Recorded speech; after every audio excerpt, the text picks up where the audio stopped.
नमस्कार, बहुत स्वागत है आपका। आप देख रहे हैं गुरुजी के ज्योतिष सीक्रेट।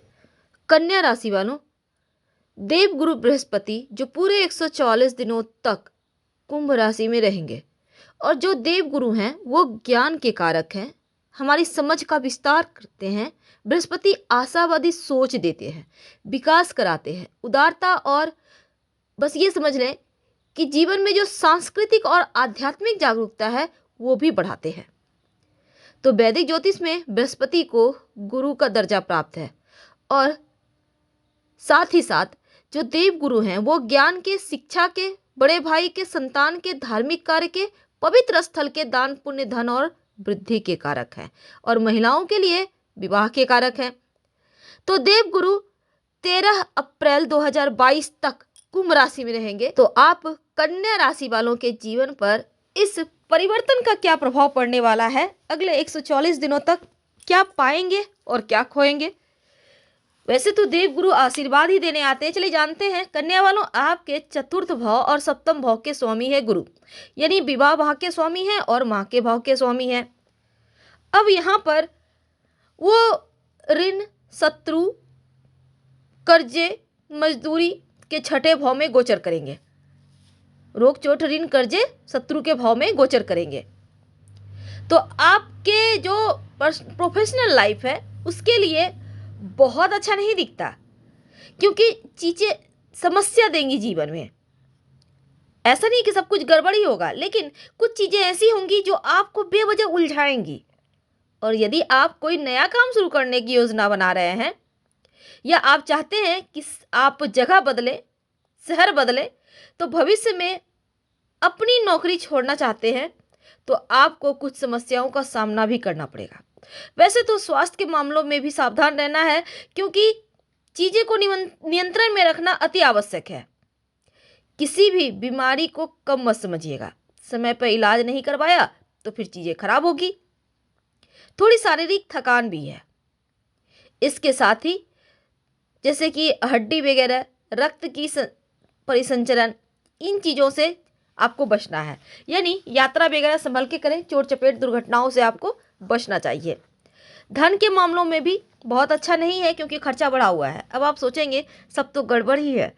अब गुरु जो आपके शुभ भाव के स्वामी हैं और आ रहे हैं रोग, चोट, ऋण, कर्जे, शत्रु के भाव में, थोड़ी परेशानी बढ़ाए हुए हैं। लेकिन इसके उपाय भी हैं कि आप परेशानियों को कम कर सकते हैं। तो गुरु जो चौथे और सप्तम भाव के स्वामी हैं, तो छठा भाव होता है संघर्ष का, अप्रिय काम का, तलाक का, शत्रुओं का। कहने का तात्पर्य जितनी भी चीजें जो आपको अच्छी नहीं लगती, जो आपके जीवन में उस चीजों की आवश्यकता नहीं है, उसी भाव में आ रहे हैं। अब कन्या वालों को शारीरिक और मानसिक रूप से मजबूत तो आप नजर आएंगे, यानी अंदर से भले ही परिस्थितियां कैसी हो, लेकिन आप अपनी इच्छा शक्ति को बेहतर कर पाएंगे, क्योंकि वो आपके अंदर है और आप अपनी आवश्यकताओं को पूरा करने में सक्षम भी होंगे। कार्य क्षेत्र में अपने प्रतिद्वंदियों पर आप हावी रहेंगे और आपके स्वास्थ्य पर गुरु के वक्री का कुछ निगेटिव प्रभाव भी पड़ रहा है, क्योंकि फरवरी में वो वक्री भी होंगे। अब देखिए, यहाँ पर आपका जैसे किसी भी तरह का स्वास्थ्य की पहले से समस्या है, तो आपको बहुत सावधान रहना होगा। साथ ही इस समय ओवरवेट की समस्याओं से भी बचना होगा। थोड़ा सा खाने पीने पर कंट्रोल रखिएगा।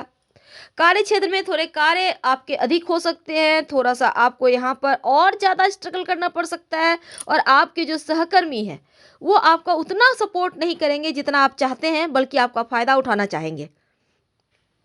अगर आप किसी भी तरह का प्रतियोगिता परीक्षा में शामिल हो रहे हैं, तो इसमें सफलता पाने के लिए आपको मेहनत और करनी है। वैसे शादीशुदा जिंदगी में भी थोड़ी बहुत दिक्कतें हैं। क्या करें कि सब कुछ अच्छा हो जाए। देखिए, सबसे पहली बात तो देव गुरु बृहस्पति सबसे बड़े ग्रह हैं और इनको बेहतर करना सबसे आवश्यक है। जहाँ तक संभव हो ओम ब्रिंग बृहस्पति नमः का खूब जप करें, आपके लिए अच्छा होगा। और देव गुरु बृहस्पति क्योंकि कुंभ राशि में है, तो ऐसे में जीवन में बहुत सारे बदलाव भी हो रहे हैं और उस बदलाव के लिए आपको तैयार रहना है। क्योंकि आप कोई नया काम शुरू करने की योजना अगर बना रहे हैं, भविष्य में अगर आप चाहते हैं कि छोटी मोटी कुछ चीज़ें करें तो समस्याएं होंगी। अगर आप थोड़े भी बीमार पड़ते हैं तो हल्की में ना लेकर उसको इलाज कराना है। धन के मामलों में भी आपके खर्चे बढ़े हुए हैं, किसी पर भी इसमें भरोसा करने से बचें और इस गोचर कार्य में किसी भी तरह के विवादों से भी दूर रहने का प्रयास करें। कर्ज ना तो लें और ना ही किसी को दें, क्योंकि इस समय शत्रु विरोधी भी आपको हानि पहुंचाने का कार्य कर सकते हैं। तो शत्रु विरोधियों को अपने ऊपर हावी ना होने दें। अहंकार, क्रोध, इन स्थितियों को बनने ही ना दें, बल्कि संयम बरतें और अपनी योजनाओं को लेकर सतर्क रहें। सेहत को लेकर लापरवाही बिल्कुल भी ना करें। तो 23 फरवरी 2022 को देवगुरु अस्त हो जाएंगे और 27 मार्च 2022 को वापस से उदय होंगे। 13 अप्रैल 2022 को बृहस्पति अपने खुद की राशि मीन राशि में आएंगे, राशि परिवर्तन कर इसके बाद पूरे वर्ष ये मीन राशि में रहेंगे। लेकिन मीन राशि में ही 29 जुलाई 2022 को वक्री हो जाएंगे और साल के आखिर में यानी 24 नवंबर 2022 को बृहस्पति दोबारा से मार्गी होंगे। तो यहाँ पर देखिए, हालांकि देवगुरु का ये परिवर्तन देश दुनिया पर ही असर डालता है, उनका परिवर्तन करना बहुत मायने रखता है और बृहस्पति हमारे जीवन में उन्नति की राह खोलते हैं, जो ज्ञान, कर्म, धन, पुत्र, विवाह के कारक हैं। आध्यात्मिक कार्य करवाते हैं, बुद्धि को बढ़ाते हैं, समाज में खूब मान सम्मान यश दिलवाते हैं। तो बृहस्पति हालांकि यहाँ पर अनिष्ट फल नहीं देते, लेकिन शुभ प्रभाव कम हो जाते हैं। अगर वो गलत भाव में बैठ जाए तो उनका शुभ प्रभाव कम हो जाता है। और यहाँ पर एक बार फिर से जैसे ही वो मीन राशि में जाएंगे तो स्थितियाँ फिर भी आपके कंट्रोल में आएगी, लेकिन अभी आपको संभल के चलना है। तो प्रॉपर्टी वगैरह अगर आप लेना चाहते हैं तो वो आपको गुरु देंगे, उसके लिए कोई खास टेंशन नहीं है। प्रेम संबंध बहुत मजबूत होंगे, लव रिलेशनशिप अच्छा है, रुका हुआ फंसा हुआ धन तो आएगा। लेकिन इसके साथ ही एक खास बात देखिए, समस्याएं कुछ ज़्यादा ही परेशान कर रही है, इसलिए क्योंकि वो आपके लिए ये परिवर्तन अच्छा नहीं है। तो बृहस्पति आपके चूंकि चतुर्थ और सप्तम भाव के स्वामी है और यहाँ पर थोड़ा सा टेंशन बढ़ाए हुए हैं। तो कन्या वालों के लिए व्यापारी और व्यवसायियों के लाभ के स्थान पर हानि है, शारीरिक कष्ट है, रोग है।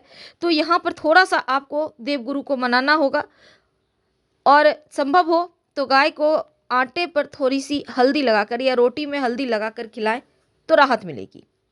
हम आपसे विदा लेते हैं। जानकारी अच्छी लगे तो लाइक कर सब्सक्राइब करें। हर हर महादेव।